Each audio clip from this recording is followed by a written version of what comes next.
Panic in the Senate. More Liberals flee to Conservatives as momentum shifts. A significant and subtle transformation is quietly reshaping the political landscape in Canada's Senate, an institution often overshadowed by the House of Commons, but increasingly proving its importance in federal governance. Conservative Senator Leo Housakos, now serving as the official opposition leader in the Senate, has spearheaded a focused and persistent effort to rebuild the Conservative caucus by persuading independent senators and some former Conservatives to rejoin or align themselves with his party.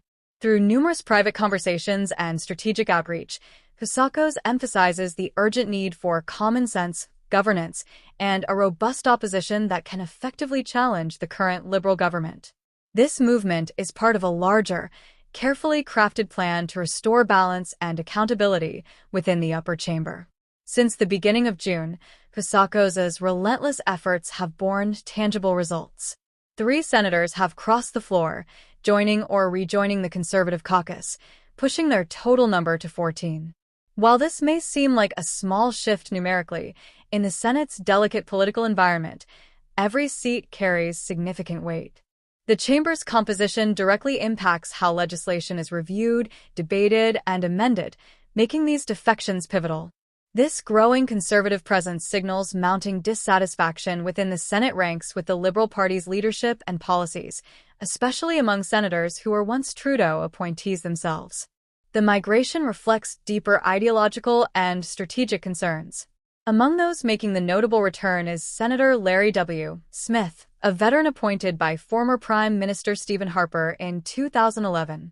Smith previously held the role of Conservative opposition leader in the Senate and had stepped away to join the non-affiliated Canadian Senators group. His decision to come back to the Conservative caucus before retiring is loaded with symbolic significance. It highlights the desire of experienced senators to strengthen the opposition's hand and influence the legislative process more effectively.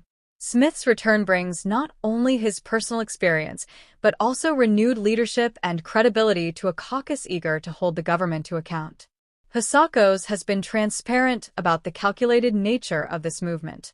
He describes it as a strategic campaign aimed at increasing the opposition's capacity to scrutinize government actions, introduce alternative viewpoints, and ensure the government remains answerable to Canadians. He also revealed ongoing discussions with several other senators who are contemplating crossing the floor. Housakos anticipates a good handful might join before the end of the year, underscoring a sense of growing momentum and political realignment within the Senate. This ongoing process challenges the perception of the Senate as static or ceremonial. A particularly intriguing aspect of this shift is the involvement of senators originally appointed by Prime Minister Justin Trudeau, who are now distancing themselves from the Liberal caucus. Senators Mary Jane McCallum and David Adams Richards are 2 such figures. McCallum is a respected Indigenous leader, while Richards is a celebrated Canadian author. Their moves underscore that dissatisfaction with Liberal policies and leadership cuts across traditional partisan lines, driven by a commitment to regional interests and independent judgment. Their decisions suggest that these senators prioritize their legislative responsibilities and constituents over party loyalty, signaling a more nuanced Senate dynamic.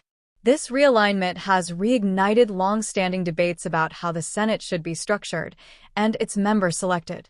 Critics of the current appointment system call for sweeping reforms, advocating for a model where senators are elected or where the Senate is reconstituted after each federal election to mirror the House of Commons' political makeup.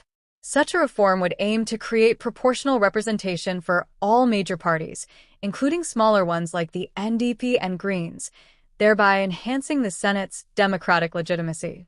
Supporters argue this would reduce accusations of partisanship and patronage appointments, fostering a more representative and accountable chamber that reflects the electorate's will. On the other hand, defenders of the appointment system argue that it helps insulate senators from short-term political pressures, allowing them to focus on long-term legislative scrutiny without the distraction of constant electioneering.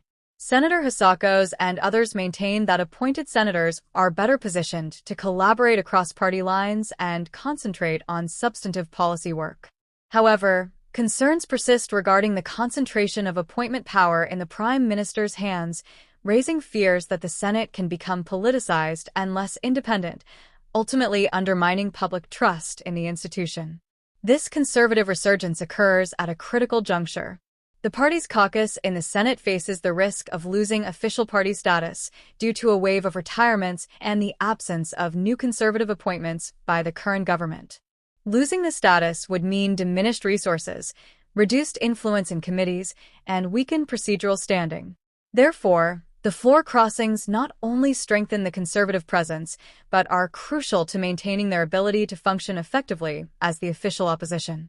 This structural challenge amplifies the significance of each senator's decision to switch allegiances, affecting not just party fortunes, but the overall balance of power in the Senate. Though often dismissed as a chamber of little consequence, the Senate plays a vital role as a legislative reviewer and guardian of regional interests. It operates with committees that parallel those of the House of Commons, allowing senators to conduct detailed examination of bills and government policies. While constitutional conventions prevent the Senate from blocking money bills, it nonetheless wields influence by amending legislation and holding ministers to account through questioning. A recent example was Finance Minister Chrystia Freeland's appearance before the Senate Finance Committee, where she faced intense questioning about the government's fiscal strategies. Such moments illustrate how the Senate is increasingly asserting itself as a meaningful player in Canada's parliamentary democracy. The recent surge of senators switching to the Conservative caucus signals a Senate that is becoming more dynamic and politically engaged. This trend undermines the stereotype of senators as mere rubber stamps and reveals a chamber marked by ideological shifts and strategic repositioning. Senators crossing from liberal to conservative ranks suggest a growing prioritization of personal principles, regional priorities, and legislative independence over strict party allegiance. This realignment is a response to the broader political and policy environment, reflecting frustrations with current liberal leadership and governance approaches. If these trends persist, the Conservative caucus could re-establish itself as a formidable force in the Senate, wielding greater power to challenge liberal initiatives and shape legislative outcomes. A strengthened conservative presence means tougher scrutiny of government bills, more vigorous debates, and potential delays or amendments to legislation. For Canadians, this could translate into a Senate that functions as a more effective check on government authority, providing greater oversight and ensuring diverse regional voices are heard in national decision-making processes. In summary, the ongoing movement of senators from liberal to conservative ranks marks a significant political shift within Canada's Senate. Under the leadership of Senator Leo Housakos, the Conservative caucus is steadily regaining influence and reshaping the chamber's dynamics. The involvement of Trudeau appointees crossing the floor highlights growing dissatisfaction with the Liberal government and a renewed emphasis on independent legislative judgment.